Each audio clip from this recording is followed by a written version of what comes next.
Ada mistis dalam malam satu suro. Coba kasih paham, kenapa malam satu suro dianggap mistis oleh masyarakat Java? Malam satu suro dalam malam keramat yang terjadi bertepatan pada 1 Muharram. Padahal dalam syariat saja tak ada peringatan malam tahun baru Islam. Banyak tradisi mistis pada malam satu suro, bahkan ada yang beranggapan bahwa pelaku pesugihan akan keluar mencari tumbal. Maka dari itu banyak ritual aneh dan pantangan yang dilakukan untuk menolak bala tersebut. Bagi saudara muslimku, janganlah ikut-ikutan dengan hal demikian. Cukuplah bertakwa kepada Allah, maka Allah akan berikan kecukupan bagimu. Dalam Islam sebab keberkahan atau turunnya bala itu dinilai secara syar'i, yaitu tinjauan Al-Quran dan hadits, atau secara kawini, yaitu secara rasional, penelitian dan masuk akal, bukan secara syirki, yaitu menurut mitos. Bagaimana pendapatmu tentang malam satu suro?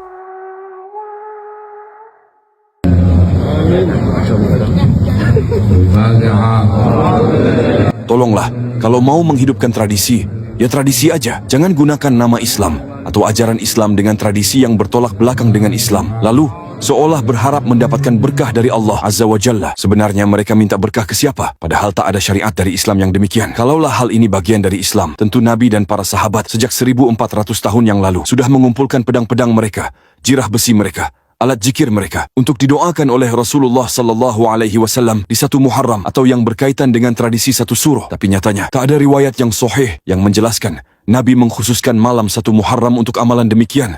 Di hadis palsu pun kayaknya nggak ada dah. Padahal katanya peradaban di pulau ini sudah ada lama sebelum Islam. Berarti kan melewati zaman Nabi. Lalu mereka yang katanya Muslim dan menggabungkan bacaan Al-Quran dengan tradisi satu surah seperti demikian, apakah lebih merasa baik daripada Rasulullah sallallahu alaihi wasallam? Mengapa? Karena mereka membawa amalan mengatasnamakan Islam yang Nabi saja tak mengerjakan. Berarti kan mereka merasa lebih baik daripada Nabi dan para sahabat. Yang kata sebagian orang di pulau itu, Islam itu agama baru, yang baru ada sejak 1400 tahun yang lalu. Kalau begitu, ajaran ini dari mana? Bertanya dengan nada jiharka. Kekeliruan dalam menyambut awal tahun baru Hijriah. Allah telah memilih zat-zat yang dimuliakan, waktu-waktu yang dimuliakan, termasuk bulan yang dimuliakan dari bulan lainnya. Salah satunya adalah bulan Muharram, dijelaskan melalui hadis Abu Bakrah. Namun beberapa orang keliru dalam beramal menyambut awal tahun Hijriah, yaitu bulan Muharram, mengamalkan sebuah amalan yang Nabi dan sahabat saja tak pernah tahu amalan tersebut. Lalu, bagaimana mau tanya? Ada nggak larangannya? Di antara amalan baru tersebut adalah puasa awal dan akhir tahun. Padahal Imam Az-Zabih, Imam Asy-Syaukani, dan Ibnul Qayyim mengatakan hadisnya palsu karena terdapat perawi yang pendusta. Kedua,